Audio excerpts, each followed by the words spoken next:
ప్రతి మున్సిపల్ వార్డులో అప్లికేషన్ల ప్రక్రియ కొనసాగుతోంది. యావత్ తెలంగాణ ప్రజలందరికీ మరొకసారి తెలంగాణ రాష్ట్ర ప్రభుత్వం పక్షాన విజ్ఞప్తి చేస్తా ఉన్నాం. మేము చెప్పినటువంటి ఎన్నికల 6 గ్యారంటీలకు సంబంధించినటువంటి అప్లికేషన్లు ఒకరోజు ముందుగానే ప్రభుత్వమే మీ ఇంటికి తీసుకొచ్చిస్తుంది. ఇది ఇండివిజువల్ అప్లికేషన్ కాదు, ఇది కుటుంబపరమైనటువంటి ఒక ఫ్యామిలీ అప్లికేషన్. ఫ్యామిలీలో ఉన్న వాళ్ళందరి యొక్క సమాచారం అందులో ఇవ్వండి. మీకు 6 గ్యారెంటీలు ఏమేమి కావాలన్నా కూడా అందులో నింపివ్వండి. అందుకు సంబంధించిన ఏమి అవసరం ఏమి ఉన్నా లేకున్నా ఎక్కడ కూడా అప్లికేషన్ తిరస్కరించకుండా చూడాలని అధికారులను కూడా కోరుతా ఉన్నాం. అది తీసుకున్న తర్వాత ప్రభుత్వం దాని మీద నిర్ణయం తీసుకుంటుంది. ఇది కాక గ్యారెంటీలు కాక ఏ అంశమైనా మీకు అక్కడ సమస్య ఉందంటే ఆ సమస్యకు సంబంధించి ఏదైనా అవసరం ఉందంటే కూడా అప్లికేషన్లు ఏమని చెప్పి కోరుతా ఉన్నాం. ఉదాహరణకు యావత్ తెలంగాణ రాష్ట్రానికి సంబంధించిన అప్లికేషన్ల సంఖ్య ఎప్పటికున్నా హైదరాబాద్ GHMC 150 డివిజన్లలో దాదాపు 8.5 లక్షల అప్లికేషన్లు వచ్చినాయి.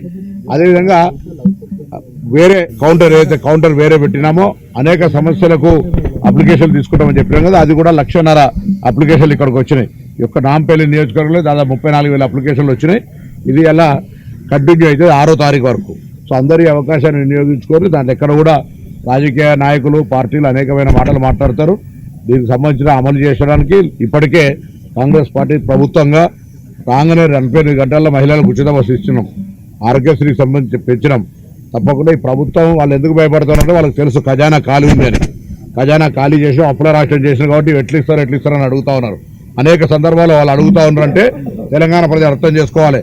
మేము గల్లా ఖాళీ చేసి వచ్చినాం కదా, వీళ్ళు ఏడికే ఇస్తారు, వీళ్ళ సంగతి చూద్దామని ముందే ప్రజల్లోకి అపోహ కలిగించే ప్రయత్నం చేస్తారు. కాంగ్రెస్ పార్టీకి పరిపాలనా సామర్థ్యం తెలుసు. ఏ ఇబ్బంది అయినా ప్రజలకు ఇచ్చినటువంటి మాట ప్రకారం మేము కొనసాగిస్తాం. దీన్ని రాజకీయంగా నెల రోజులు కాని ప్రభుత్వాన్ని విమర్శించి మీ పరువు తీసుకోవద్దని ఆ నాయకులందరూ కూడా కోరుతా ఉన్నాం. కమిషనర్ గారు కావచ్చు, జిల్లా కలెక్టర్ గారు కావచ్చు, మిగతా జిల్లాల స్పెషల్ ఆఫీసర్లు వేసి అట్లా తీసుకుంటున్నాం. ఒకవేళ అందరు కలిసి ఒకటే కరవై తీసుకొస్తే అక్కడ మళ్ళీ రద్దయింది అనుకుంటుంది. మీకు ఎక్కడ కేటాయించారో అక్కడ ఇచ్చేస్తే సంతోషం. అట్లా మేము రూల్ పెట్టింది లేదు.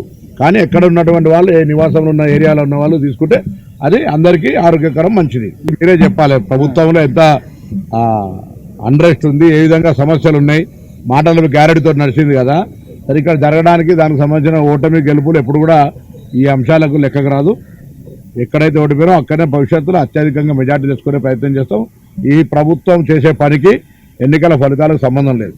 సరే అది వేరే రాజకీయపరమైన ఎట్లా పాలిటిక్స్, కానీ ఉన్న దాంట్లో ప్రజలకు మేము మా బాధ్యత మేము సేవ చేసుకుంటూ పోయేటువంటి అవకాశం. ఓడిపోయినామని ఈ హైదరాబాద్ ఎగ్జామ్షన్ చేసి మేము అప్లికేషన్ తీసుకుంటలేమే, మాకు ఇక్కడ సీట్లు రావలేదని మేము ఇక్కడ పనిని స్లో చేస్తాం. ఇంకా ఎక్కడ రాజధాని ఆ రోజు GHMC రివ్యూ చేసిన రోజు కూడా ఇది ఆదర్శం కావాలి అన్ని జిల్లాలకనే కోరినాం.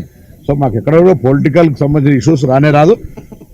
ప్రజల సమస్యల్ని ఇప్పుడున్న అధికారంలో ఉన్న కాంగ్రెస్ ప్రభుత్వం మా మాట ప్రకారం మేము పరిష్కారం చేసే బాధ్యత తీసుకొని పోతాం. దీనికి అందరు సహకరించి ఎవరైతే విమర్శ చేస్తారో ఆ విమర్శకులన్నా కనీసం కొద్ది రోజులు ఓపిక పడితే ఎప్పుడైనా మంచిది. కుటుంబాలు దాదాపు 20,000 కుటుంబాలు 25 లక్షల కుటుంబాలు ఉంటాయి. మేము ఆ విధంగా అంచనా వేసుకున్నాం. దాంట్లో దాని ప్రకారమే ఫామ్స్, దాని ప్రకారమే వ్యవస్థ. ఈరోజు 600 సెంటర్లు అనుకున్నాయి, ఇంకో 40 సెంటర్లు ఎక్కువ పెట్టాల్సి వచ్చింది. కమిషనర్ గారికి విజ్ఞప్తి వచ్చింది, వెంటనే ఎక్స్పాన్షన్ చేసినాం. సో దాంట్లో ఎక్కడ కూడా ప్రజల సౌకర్యానికి ఇబ్బంది కలిగే అంశాన్ని ఎక్కడ కూడా మేము చేయము. మా ఛానల్ ని లైక్ చేయండి, షేర్ చేయండి, సబ్స్క్రైబ్ చేయండి. మరిన్ని అప్డేట్స్ కోసం పక్కనే ఉన్న బెల్ బటన్ నొక్కండి.